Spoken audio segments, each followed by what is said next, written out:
ଗୋଟେ ବଡ଼ ଖୁସିର କଥା ଆମ ହିନ୍ଦୁମାନଙ୍କର ନୂତନ ବର୍ଷ ଚୈତ୍ର ଶୁକ୍ଳ ପ୍ରତିପଦା ଠାରୁ ଆରମ୍ଭ ହେଉଛି।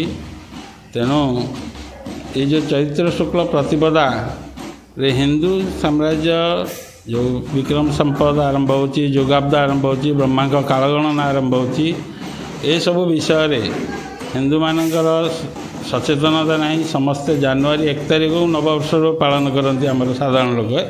କିନ୍ତୁ ହିନ୍ଦୁ ନବବର୍ଷ କହିଲେ କ'ଣ ପ୍ରାୟ ଅଧିକାଂଶ ଲୋକ ଜାଣିନଥାନ୍ତି। ସେଥିପାଇଁ ଆମର ବିଦ୍ୟାଳୟ ତରଫରୁ ସଚେତନ କାର୍ଯ୍ୟକ୍ରମ ଆସନ୍ତାକାଲି ଯେଉଁ ହିନ୍ଦୁ ନବବର୍ଷ ପାଳନ କରାଯିବ, ସେଥିପାଇଁ ଆଜିର ତାର ପୂର୍ବ ପ୍ରସ୍ତୁତି ପୂର୍ବ ସଚେତନ କାର୍ଯ୍ୟକ୍ରମ ଯୋଗୁଁ ଆମେ ଶିଶୁମାନଙ୍କ ମାଧ୍ୟମରେ ଏ ଯେଉଁ ନବବର୍ଷ ପାଳନ କରିବା ପାଇଁ ସମସ୍ତଙ୍କୁ ଅବଗତ କରିବା ପାଇଁ ଏ ଯେଉଁ ପ୍ରୟାସ ପଥ ସଞ୍ଚଳନର ଆୟୋଜନ କରିଛୁ।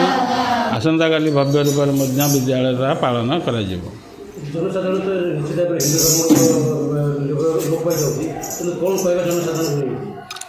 ସାଧାରଣତଃ ଯେହେତୁ ଆମେ ହିନ୍ଦୁ, ଆମ ନିଜକୁ ନିଜେ ହିନ୍ଦୁ ବୋଲି ଗର୍ବ କରିବା ଦରକାର।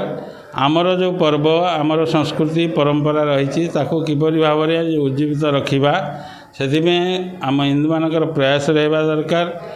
କାରଣ ପାଶ୍ଚାତ୍ୟ ସଭ୍ୟତାକୁ ଅନୁକରଣ ନ କରି ଆମର ହିନ୍ଦୁମାନଙ୍କର ବା ଆମର ଯେଉଁ ସଭ୍ୟତା ସଂସ୍କୃତି ପରମ୍ପରା ରହିଛି ତାହାକୁ କିଭଳି ବଞ୍ଚାଇ ରଖିବା, ସେଥିପାଇଁ ବିଭିନ୍ନ ପ୍ରକାର ସଚେତନ କାର୍ଯ୍ୟକ୍ରମ ମାଧ୍ୟମରେ ଲୋକମାନଙ୍କୁ ଜଣାଇବାକୁ ଚାହୁଁଛୁ। ଆଜି ଆମର ସୃଷ୍ଟିର ଆରମ୍ଭରେ ସୃଷ୍ଟିକର୍ତ୍ତା ବ୍ରହ୍ମା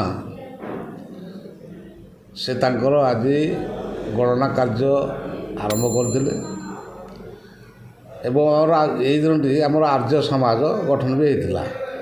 ଆମେ ଯେହେତୁ ଆମେ ସନାତନ ଧର୍ମ, ଆମର ଧର୍ମ ହେଲା ଆମେ ସନାତନ ଧର୍ମ ସବୁ ଆମେ ହିନ୍ଦୁତ୍ୱ ଉପରେ ବହୁତ ଗୁରୁତ୍ୱ ଦେଉଛୁ। ହିନ୍ଦୁମାନଙ୍କର ଯେଉଁ ଚାଲିଚଳନ ଆଚାର ବ୍ୟବହାର ଏ ପୃଥିବୀରେ ଆପଣ କେଉଁଠି ଆପଣ ଦେଖିବେନି। ଆମେ ସବୁ ଯେଉଁ ପାଶ୍ଚାତ୍ୟ ରାଷ୍ଟ୍ରକୁ ଅନୁକରଣ କରିକି ଯେଉଁ ନବବର୍ଷ ସବୁ ପାଳନ କରୁଛନ୍ତି, ପ୍ରକୃତରେ ଆଜି ଆସନ୍ତାକାଲି ଚୈତ୍ର ଶୁକ୍ଳ ପ୍ରତିପଦା ଦିବସ। ତେଣୁ ତାର ପୂର୍ବ ଦିନରୁ ଆମେ ଏଠି ପ୍ରସ୍ତୁତି ବୈଠକ ଆରମ୍ଭ କରି ପଥପ୍ରାନ୍ତ ସଭା କରିଥିଲୁ ପିଲାଙ୍କୁ ନେଇକରି ସମସ୍ତଙ୍କୁ ବାର୍ତ୍ତା ଦେବା ପାଇଁ ଯେ ଆଜି ଆମର ହିନ୍ଦୁ ନୂତନ ବର୍ଷର ଆରମ୍ଭ ହେଉଛି। ତେଣୁ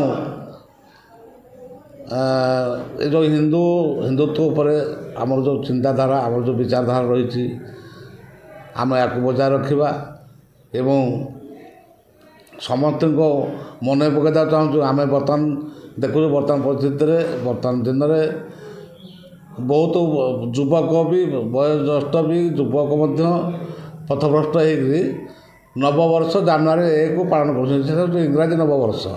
ଏଇଟା ପଡ଼ୋଶୀ ରାଜ୍ୟ ଆପଣ ପାଶ୍ଚାତ୍ୟ ରାଷ୍ଟ୍ରଙ୍କର ନବବର୍ଷ। ପ୍ରକୃତରେ ଏଇଟା ଆମର ହିନ୍ଦୁ ସମାଜର ଆମର ଯେଉଁ ସନାତନ ଧର୍ମ ଅଛି, ସନାତନ ଧର୍ମର ଇଏ ନବବର୍ଷ ନୁହେଁ।